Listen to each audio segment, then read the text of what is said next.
Hello. हो रहा है, हो रहा है, हो रहा है। हो रहा है जी। नमस्कार। हाँ भाई बोलो। नमस्कार। पत्रकारिता विभाग, कुमाऊं विश्वविद्यालय, फेसबुक पर सभी का स्वागत है। आज से की पत्र विभाग की ये एक पहल है कि हम ऑनलाइन लर्निंग सीरीज शुरू कर रहे हैं बच्चों के लिए और मीडिया कम्युनिटी के लिए, लोगों के लिए। हम लाइव क्लासेस शुरू करेंगे। इसी के लिए तिवारी सर ने एक बहुत अच्छी पहल शुरू की है और इसके लिए मैं विश्वविद्यालय प्रशासन का और पत्रकारिता विभाग का बहुत बहुत धन्यवाद करता हूं कि उन्होंने इस वैश्विक महामारी के दौरान एक बहुत अच्छी पहल शुरू की है। तो पत्रकारिता विभाग, कुमाऊं विश्वविद्यालय काफ़ी सक्रिय रूप से मीडिया के क्षेत्र में काम कर रहा है और यहाँ से पढ़े हुए विद्यार्थी बहुत अच्छे अच्छे पदों पर, जगह पर पहुँच चुके हैं। तो आज का विषय हमारा importance of translation for media, students and community. देखिए, आज के टाइम पे माननीय प्रधानमंत्री जी ने, एचआरडी मिनिस्ट्री ने, यूजीसी ने, सभी ने एक स्वर में अनुरोध किया है कि इस कोरोना महामारी के दौरान सोशल डिस्टेंसिंग जरूरी हो, लेकिन लर्निंग कभी ना रुके। हम आपस में कनेक्ट रहें और दूसरे के साथ बातचीत करते रहें और विद्यार्थियों के लिए है कि वो अपना पढ़ाई अलग अलग मोड से जारी करते रहें। ठीक है। तो सभी संस्थानों ने अपनी अपनी तरफ से पहल की है। तो आज के विषय पे हम आप बात शुरू करते हुए, देखिए दोस्तों, विश्व भर में कोरोना संकट जो चल रहा है, अभी कोरोना महामारी चल रही है, उसके अंदर लगभग सभी उद्योग इस टाइम बंद पड़े हुए हैं। सभी का मतलब है कि सारी इंडस्ट्री, सारी चीजें बंद पड़ी है, लेकिन दो उद्योग अभी भी शुरू हैं। वो हैं मीडिया और ट्रांसलेशन। कैसे शुरू हैं और कैसे अभी तक इनका काम बंद नहीं हुआ है, वो आप सभी जानते हैं कि इस वक्त पूरे विश्व के अंदर सूचना का प्रसारण, सूचना का संचार करना, किसी भी तरह का मेडिकल संदेश देना, किसी भी राष्ट्र अध्यक्ष का संबोधन करना, वो सब क्या कर रहा है? मीडिया कर रहा है। मीडिया को सरकार ने, सभी देशों की सरकार ने एसेंशियल या आवश्यक सेवाओं के अंदर शामिल किया गया है। ठीक है। तो मीडिया की पढ़ाई करने वाले और ट्रांसलेशन की पढ़ाई करने वाले और मीडिया कर्मी और अनुवाद कर्मी, इन सबको ये बधाई के पात्र हैं, क्योंकि इन्होंने इस समय भी अपना काम जो है वो जारी रखा हुआ है। जैसे पूरे विश्व के अंदर ग्लोबल स्लो डाउन आने की आशंका सभी मीडिया हाउस या सभी जितने भी विशेषज्ञ हैं वो कर रहे हैं, लेकिन मेरा ये मानना है कि मीडिया इंडस्ट्री के अंदर स्लो डाउन नहीं आएगा। ठीक है। तो जैसे कि आप सब लोग जानते हैं कि मीडिया और ट्रांसलेशन ये दोनों अलग अलग विषय हैं। ठीक है। अलग अलग सब्जेक्ट हैं, अलग अलग फील्ड है, लेकिन इन दोनों का संबंध एक एक दूसरे से बहुत ज्यादा है, बहुत क्लोज है। आगे हम बात करेंगे कि कैसे इसका संबंध है। सबसे पहले हम ये समझते हैं कि मास कम्युनिकेशन, जनसंचार क्या है।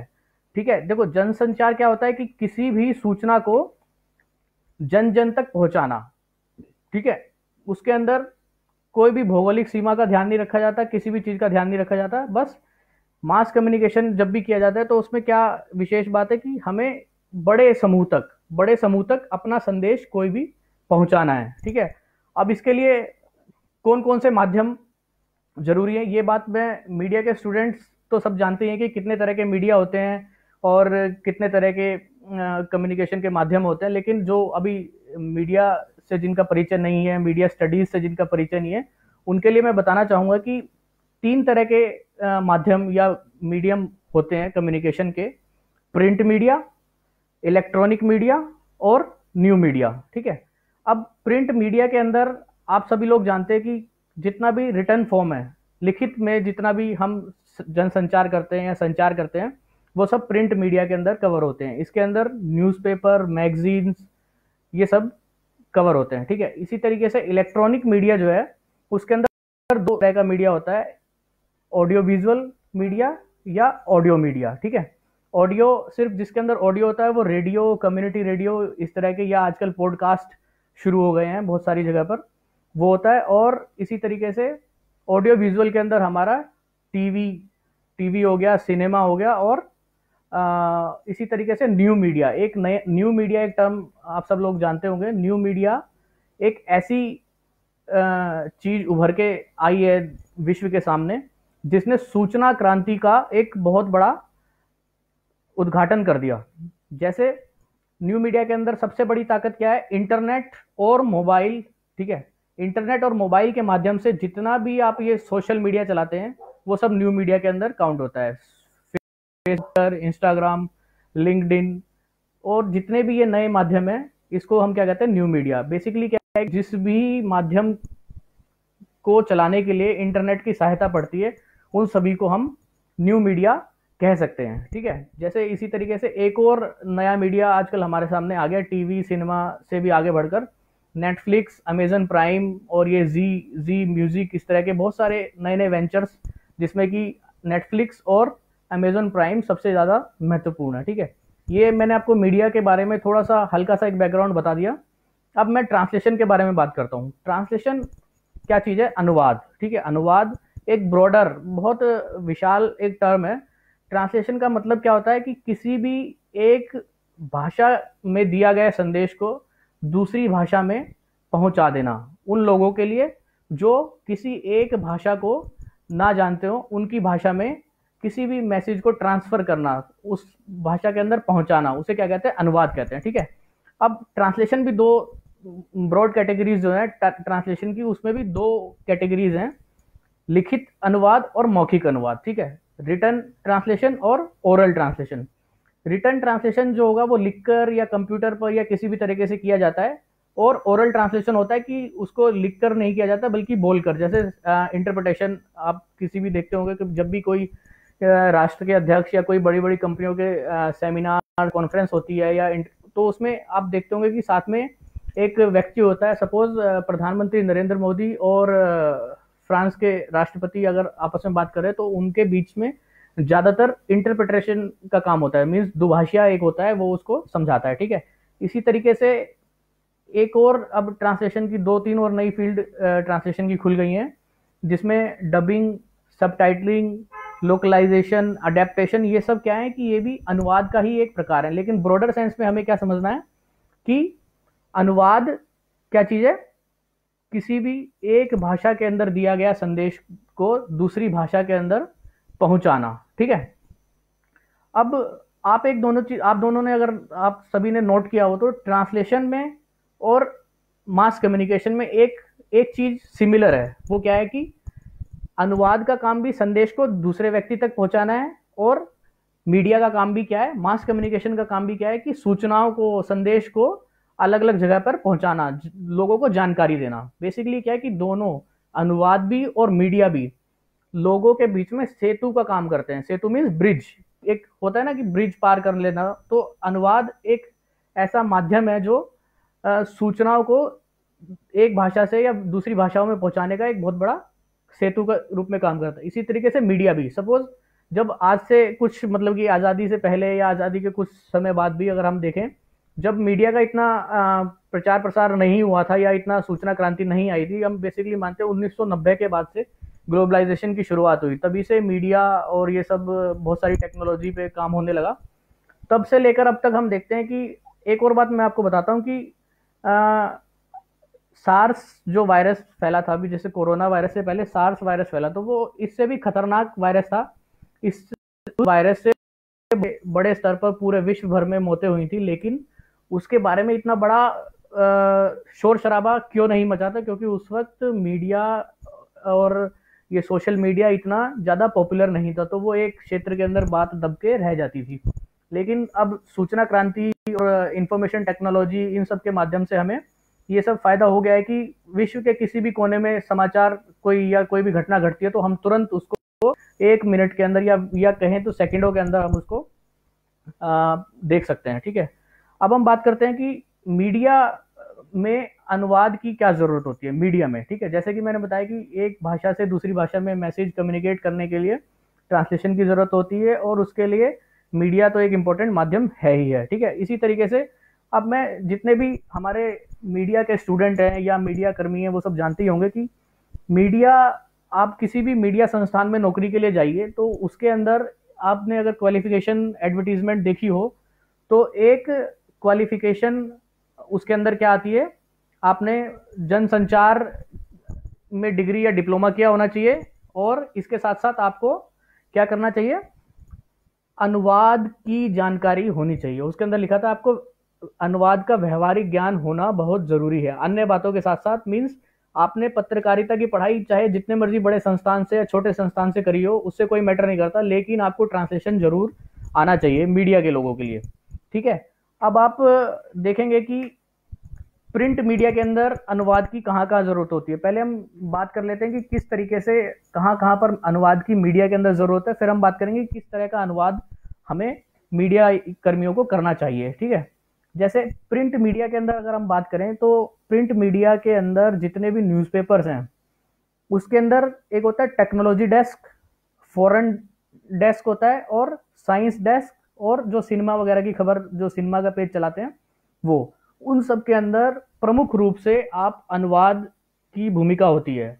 कोई भी रिपोर्टर है या वो स्टोरी बनाने वाला है, वो सबसे पहले टेक्नोलॉजी की कोई भी खबर आती है तो उसको पहले बहुत सारे 2-3 आर्टिकल्स को या इधर उधर से इंफॉर्मेशन इंग्लिश में या ज़्यादातर जुटाता है। उसके बाद ही वो उसका ट्रांसलेशन क्या करता है, ट्रांसलेशन करके फिर एक नया आर्टिकल का रूप उसे दे देता है। इसी तरीके से फॉरेन विदेशों के जितने भी समाचार हैं, आप जितने भी अभी आप देख रहे हैं कि चीन के अंदर बहुत सारी इंडस्ट्री शुरू हो चुकी हैं, कोरोना वायरस के प्रभाव से वो बाहर निकल चुका है, तो ये सब खबरें कहाँ से आ रही हैं, एक ओरिजिन किसी एक लैंग्वेज के अंदर हो रहा है और उसका ट्रांसलेशन, उसके ट्रांसलेशन के माध्यम से आप तक वो पहुंच रही है। इसी तरीके से रिपोर्टिंग के टाइम पे भी जब रिपोर्टर रिपोर्टिंग करता है उस वक्त भी अनुवाद की ज़रूरत बहुत ज़्यादा पड़ती है। जैसे अगर स्थानीय भाषा के अंदर किसी को बात करनी हो, रिपोर्टर कहीं स्थानीय भाषा में गया हुआ है, स्थानीय क्षेत्र पर, स्थानीय स्थान पर गया हुआ है, तो उसके अंदर स्थानीय व्यक्ति से बात करने के लिए उसकी वहाँ की लोकल लैंग्वेज से बात करनी होगी। जैसे अगर हम नैनीताल में ही अगर गए तो वहाँ की लोकल लैंग्वेज में रिपोर्टर को वहाँ से बात करनी पड़ेगी, फिर उसे अपनी एक सरल भाषा के अंदर या दूसरी भाषा के अंदर समाचारों को पहुँचाना पड़ेगा।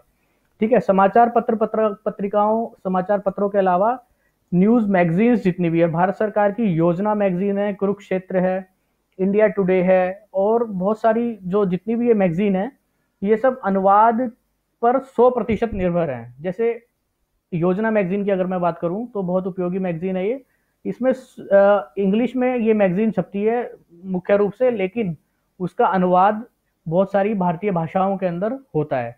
तो मैं योजना का नियमित पाठक हूँ, इसलिए मुझे पता है उसमें कि जो इंग्लिश न्यूज़पेपर, इंग्लिश मैगजीन होती है उसके लगभग 90% आर्टिकल्स उसमें ट्रांसलेशन होते हैं दूसरी मैगजीन्स के अंदर, और दूसरे एक आधे या 2-3 आर्टिकल्स उसके अंदर नए या उसी भाषा के अंदर होते हैं। ठीक है, तो रोजगार की दृष्टि से अनुवाद और मीडिया भी एक आपस में बहुत गहन रूप से जुड़ा हुआ है। ठीक है, इसी तरीके से जो रीजनल लैंग्वेज में हमारे न्यूज़पेपर या मैगजीन्स जितने भी छपते हैं वो तो पूरा टोटल आप ये मान के चलिए कि अनुवाद पर ही निर्भर है। जैसे सपोज तमिल, तेलुगु, कन्नड़, मलयालम या किसी भी क्षेत्रीय भाषा में, प्रादेशिक भाषा के अंदर कोई न्यूज़पेपर छप रहा है, पंजाबी में छप रहा है कोई या मलयाली में छप रहा है, तो वो 90% अनुवाद उनका होता है। सपोज जैसे केंद्र सरकार की कोई खबर उन्हें छापनी है तो वो उसका सोर्स इंग्लिश से होता है या हिंदी से होता है। ठीक है, ज़्यादातर इंग्लिश से ही होता है, फिर उसको वो अपनी अपनी क्षेत्रीय भाषाओं के अंदर अनुवाद करते हैं। ठीक है, इसी तरीके से दोस्तों पुस्तकें भी एक बुक्स जो होती हैं, पुस्तकें, वो भी मास कम्युनिकेशन का एक बहुत बड़ा साधन है। आज हम अनुवाद के माध्यम से विश्व के बड़े बड़े लेखकों को या प्रसिद्ध लेखकों को अनुवाद के माध्यम से हम पढ़ सकते हैं। कोई भी किताब, अभी एक होमो सेपियंस एक किताब आई थी, उसको मैंने पढ़ा था, तो एक अनुवादक ने इतना अच्छा अनुवाद उसका किया हुआ था। तो अगर मान लो अनुवाद की विधा नहीं होती तो हम इस ज्ञान से, इस विश्व की जितनी भी बौद्धिक संपदा से वंचित रह जाते। ठीक है, तो ये पुस्तक भी एक जनसंचार का माध्यम है और उसमें अनुवाद की बहुत ज़रूरत होती है। इसी तरीके से जितने भी न्यूज़ एजेंसीज हैं, आप सोचिए कि न्यूज़ एजेंसी जितनी भी है, पीटीआई, यूएनआई, रॉयटर्स, एपी, जितने भी देश की और विदेश की न्यूज़ एजेंसीज हैं, वो सब उस भी अनुवाद के ऊपर बहुत हद तक निर्भर करती है। जैसे समाचार इकट्ठा करने के लिए मैंने अभी बात की थी कि स्थानीय स्तर पर समाचार इकट्ठा होता है, फिर उसको स्थानीय से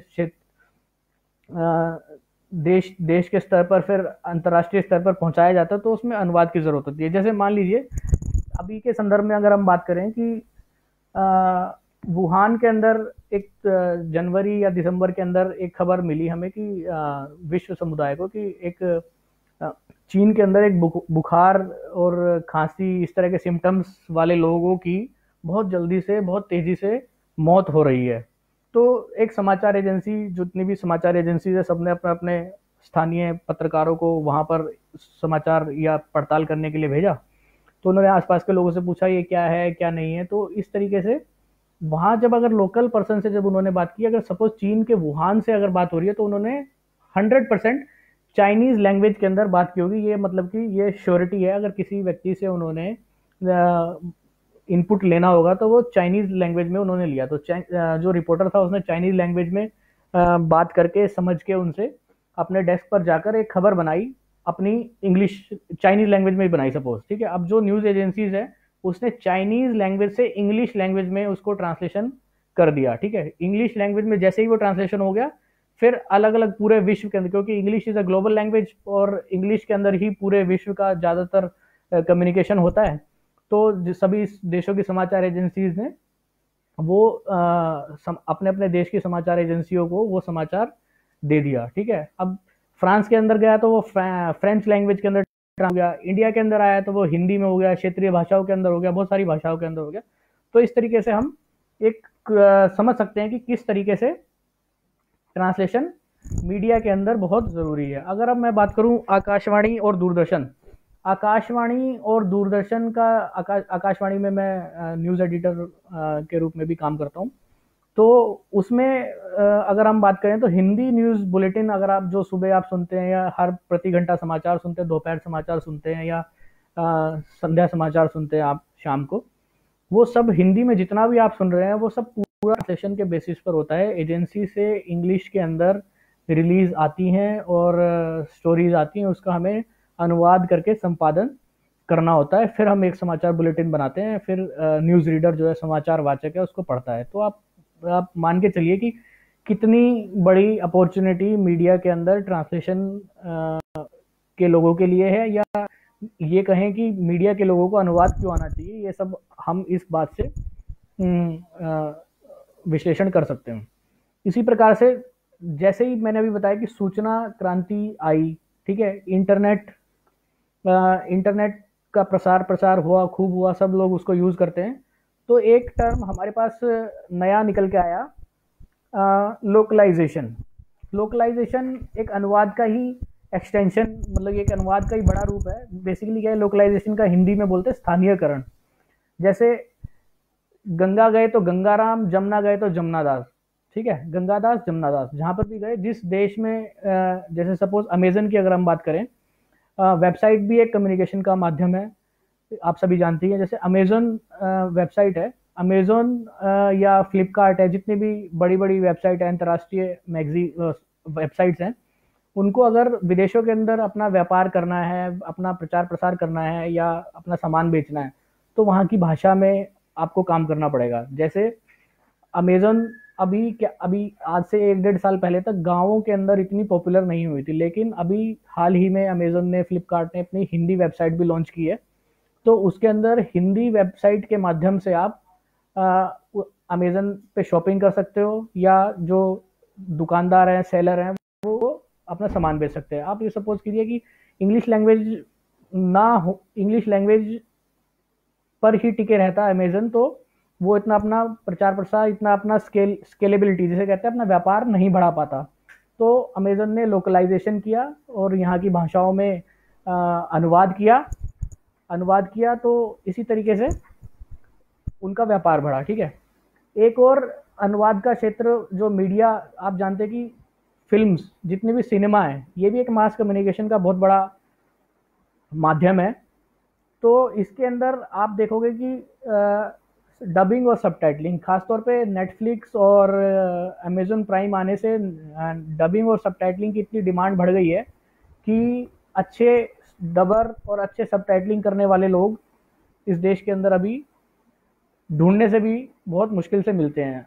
तो आप ये मान सकते हैं कि ज़रूरी नहीं है कि हम मीडिया का कोर्स कर रहे हैं या ट्रांसलेशन का कोर्स कर रहे हैं तो हमें ट्रांसलेशन नहीं आना चाहिए। बेसिकली क्या है कि आपको मीडिया के स्टूडेंट्स के लिए, मीडिया कम्युनिटी के लिए मैं खास तौर पर कहना चाहता हूँ कि आपको अनुवाद से दोस्ती कर लेनी चाहिए, ठीक है। क्योंकि मीडिया जब से इंटरनेट आया है, तो एक और मैं बात करता हूँ कि इन शॉर्ट्स एक आप सभी लोग अगर जानते हो तो इन शॉर्ट्स एक न्यूज़ वेबसाइट है, न्यूज़ ऐप है। उसने शुरुआत अपनी इंग्लिश लैंग्वेज में की। इंग्लिश लैंग्वेज में सफलता मिलने के बाद आज वो लगभग 6-7 क्षेत्रीय भाषाओं में अवेलेबल है, हिंदी सहित। तो आप जान सकते हैं कि किस तरीके से मीडिया के अंदर ट्रांसलेशन की ज़रूरत है। एक और आपको सभी लोगों को पता होगा कि आजकल डिजिटल जितने भी आप देखिए, आजकल न्यूज़पेपर पे के बारे में अफवाह उड़ रही है कि उससे कोरोना वायरस फैलता है। तो न्यूज़ वेंडर्स ने, जितने भी समाचार पत्र, जो ये न्यूज़पेपर फेंकने वाले लोग होते हैं, वेंडर्स होते हैं, उन्होंने समाचार बांटना बंद, समाचार पत्र, न्यूज़पेपर बांटना बंद कर दिया। तो अब सूचना का प्रसारण किस तरीके से होगा कि आप डिजिटल वेबसाइट, पहले तो सबकी डिजिटल वेबसाइट ही थी, लेकिन अब और भी उस पर ज़्यादा काम किया जा रहा है। तो डिजिटल वेबसाइट, डिजिटल मीडिया के अंदर भी अनुवाद इतनी ज़्यादा ज़रूरत होती है। आप जैसे अभी थोड़े दिन पहले मैं लल्लन टॉप पर एक स्टोरी देख रहा था कि उन्होंने एक स्टडी की थी कि वियतनाम, जो चाइना के पास बिल्कुल बॉर्डर पर देश है, उसमें कोरोना वायरस क्यों नहीं हुआ। तो वो बात हम उस पर डिस्कशन नहीं करेंगे कि वहाँ पे क्यों नहीं हुआ, क्या नहीं हुआ, लेकिन वो 15 मिनट की स्टोरी अगर उन्होंने तैयार की है तो उसके लिए उन्होंने लगभग आधे घंटे या 1 घंटा 2 घंटे तक अंग्रेजी में समाचारों को पढ़ाया है, वहाँ से स्टोरीज को रिसर्च किया है, फिर जाकर उन्होंने अपना हिंदी के अंदर उसको बनाया है, ठीक है। तो आप हर कदम के अंदर मीडिया वाले लोगों को ट्रांसलेशन की ज़रूरत होती है। एक और मैं आपको बता दूं कि अनुवाद विज्ञापन के क्षेत्र में भी अनुवादकों की या अनुवाद की बहुत ज़रूरत होती है। विज्ञापन, एडवर्टाइजमेंट, ठीक है। जितने भी आप देखेंगे मल्टीनेशनल कंपनी है, इंटरनेशनल कंपनीज हैं, उन सब के जितने भी एडवर्टीजमेंट है, होर्डिंग्स हैं, ये सब अलग अलग भाषाओं के अंदर ट्रांसलेशन उसका होता है। पीआर, मीडिया की एक पब्लिक रिलेशन की फील्ड होती है, उसके अंदर भी ट्रांसलेशन की बहुत ज़रूरत होती है। उसके अंदर जितना भी रिलीज़ कोई भी कंपनी बनाती है तो उसका ट्रांसलेशन अलग अलग भाषाओं के अंदर, क्योंकि प्रेस रिलीज़ का जो मूल उद्देश्य होता है कि कंपनी की पॉलिसी या कंपनी के बारे में सूचना बताना, एक सूचना दे देना, वो पूरे जगह पे सर्कुलेट हो जाती है।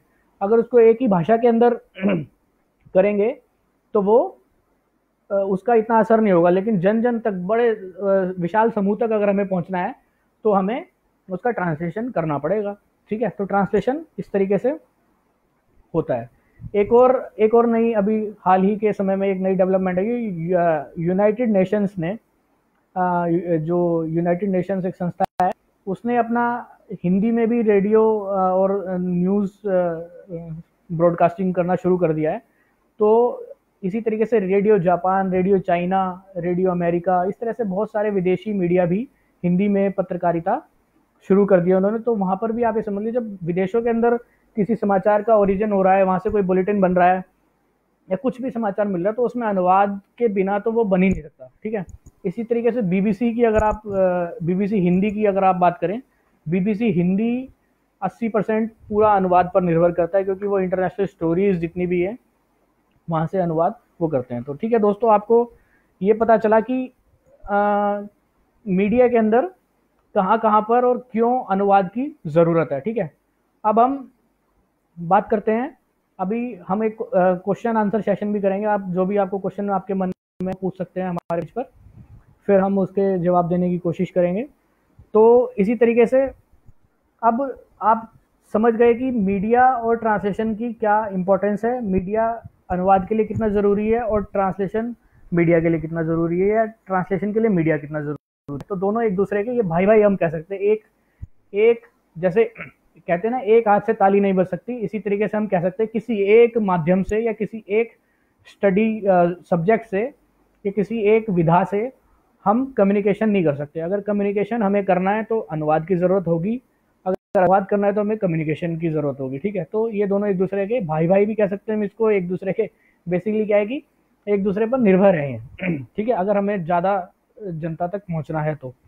अब हम बात करते हैं कि जब ट्रांसलेशन की अगर हम बात करें तो किस तरीके से ट्रांसलेशन हमारा होना चाहिए। अगर देखो माध्यम के हिसाब से, जैसे ही अगर हमें ऑडियो मीडिया के लिए, सपोज रेडियो के लिए ट्रांसलेशन करना है, या टीवी के लिए ट्रांसलेशन करना है, सिनेमा के लिए ट्रांसलेशन करना है, नेटफ्लिक्स के लिए करना है, तो सबके लिए, या वेबसाइट के लिए करना है, या लोकलाइजेशन करना है, तो सबका हमारे पास ट्रांसलेशन की फील्ड तो एक ही है, लेकिन हमें सबका अनुवाद अलग अलग तरीके से करना होता है। जैसे अगर मैं बात करूं कि रेडियो पर अगर हमें अनुवाद करना है, रेडियो के लिए अनुवाद करना है, तो उसके अंदर ये ध्यान रखा जाता है कि वाक्य अनुवाद के छोटे बनाए जाएं। ठीक है, जितने भी ये नहीं है कि एक वहां से शुरू हुआ और आदि, मतलब कि पांच पांच लाइन में एक ही वाक्य आप खत्म होना। जितना आप छोटे वाक्य होंगे उतना ज़्यादा कम्युनिकेशन की क्वालिटी बढ़ेगी। ठीक है, उसी तरीके से हमें सरल शब्दों का वहाँ पर यूज़ करना है, क्योंकि आपका जो रेडियो का श्रोता है वो कश्मीर से लेकर कन्याकुमारी से लेकर पूरे कोने कोने में, पहाड़ों से लेके, गाँवों से लेके, कस्बों से लेके, बीच समुद्र के आसपास रहने वाले लोगों तक वो सब लोग सुनते हैं। चाहे वो रिक्शा वाला हो या ये अपना कोई भी, रिक्शे वाले से लेके या कोई भी छोटे से बड़ा वर्ग तक सभी लोग रेडियो अक्सर सुनते हैं। और जब से प्रधानमंत्री जी का मन की बात कार्यक्रम आने लगा है तो रेडियो और भी ज़्यादा पॉपुलर हो गया है। तो उसमें हमें सभी दर्शकों का, सभी श्रोताओं का हमें ध्यान रखना है। तो वाक्य छोटे हों, शब्दावली उसकी सरल हो, और हमें अगर कोई बात, सपोज जैसे क्वारंटाइन एक शब्द आजकल चल रहा है, क्वारंटाइन, ठीक है, अगर हम क्वारंटाइन को हिंदी में अगर संरोधन करते हैं तो संरोधन बहुत कम लोग जानेंगे कि संरोधन क्या होता है।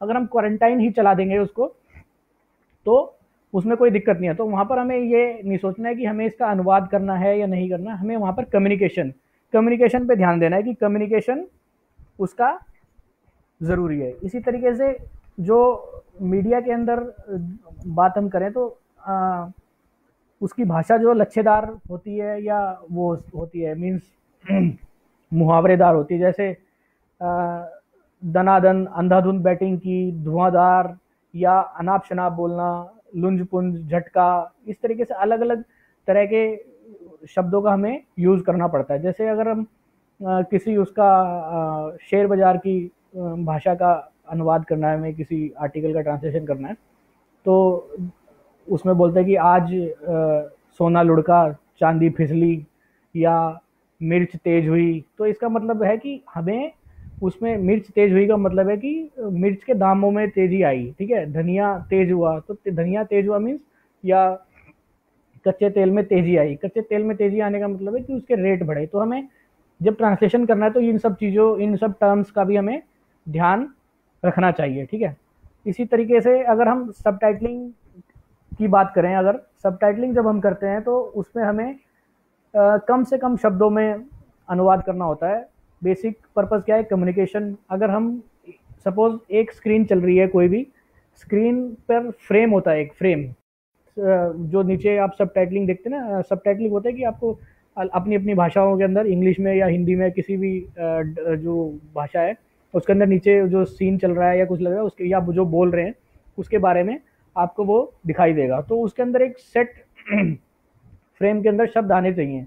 अगर उस फ्रेम से अगर हम ज़्यादा शब्द लेते हैं तो वो शब्द आपको वहाँ पर एक्सेप्ट नहीं करेगा। तो इसलिए आप हमें ध्यान रखना है कि एक होता है वर्बोसिटी, वर्बोसिटी होता है मीन्स शब्दों को कम खर्च करना। ठीक है, रीडेबिलिटी होता है कि पठनीयता, मीन्स फ्लो ऑफ लैंग्वेज बना रहे। तो इस वो सब चीज़ें हमें ध्यान रखनी है। ठीक है, इसी तरीके से अगर हम लोकलाइजेशन की बात करें, या जैसे इंटरनेट के लिए अगर हम कोई ट्रांसलेशन कर रहे हैं, इंटरनेट मीन्स किसी भी डिजिटल मीडिया के लिए हम ट्रांसलेशन कर रहे हैं, तो हमें ध्यान रखना होगा कि हमें जैसे उसी की टर्मिनोलॉजी का यूज़ करना है। जैसे user, mobile, charger, mouse, keyboard की जो टर्मिनोलॉजी है, जो इंग्लिश की शब्द हैं जो हिंदी में रच बस गए हैं, उसको हमें ट्रांसलेशन, हमें उसी, बेसिकली क्या है कि हमें लक्ष्य और टारगेट ऑडियंस का हमें हमेशा ध्यान रखना है। ठीक है ना, जब तक हम टारगेट ऑडियंस का ध्यान नहीं रखेंगे तब तक हम अच्छा अनुवाद नहीं कर पाएंगे, और हम अपना कम्युनिकेशन का जो माध्यम है या उसका जो उद्देश्य है वो पूरा नहीं कर पाएंगे। और अब मैं सभी से रिक्वेस्ट करता हूँ कि कोई भी क्वेश्चन अगर आपको पूछना है तो इस तरीके से हम बात कर सकते हैं उस पर। तो स्वागत है सभी प्रश्न पूछने के लिए।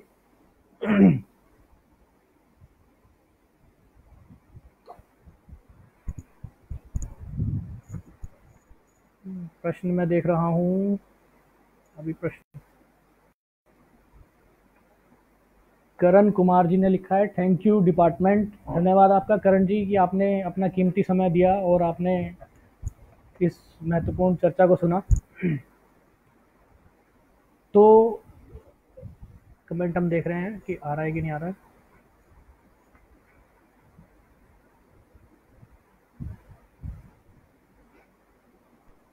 तो इसी तरीके से मैं आज की इस चर्चा का मुझे अवसर देने के लिए तिवारी सर का, किशन भाई का और पत्रकारिता विभाग कुमाऊं विश्वविद्यालय नैनीताल का बहुत बहुत धन्यवाद करता हूं कि हमें सोशल डिस्टेंसिंग बनाए रखते हुए भी लर्निंग को हमें नहीं रोकना है और हमें क्या करना है कि ज़्यादा से ज़्यादा अपने सेहत का ध्यान रखना। और विद्यार्थियों से, सभी छात्रों से मैं ये अपील करूँगा कि अपना इस जो ये समय है, आपको लॉकडाउन का समय है या लॉकडाउन का जो टाइम है, उसको आप एक क्रिएटिव पर्पज से अगर आप यूज़ करेंगे तो आपके लिए आने वाले टाइम में ये बहुत एक उपयोगी, लाभकारी समय सिद्ध हो सकता है। तो इसी के साथ सभी को मेरा नमस्कार और आप ध्यान रखिए अपना, सभी स्वस्थ रहें, मस्त रहें और व्यस्त रहें। धन्यवाद।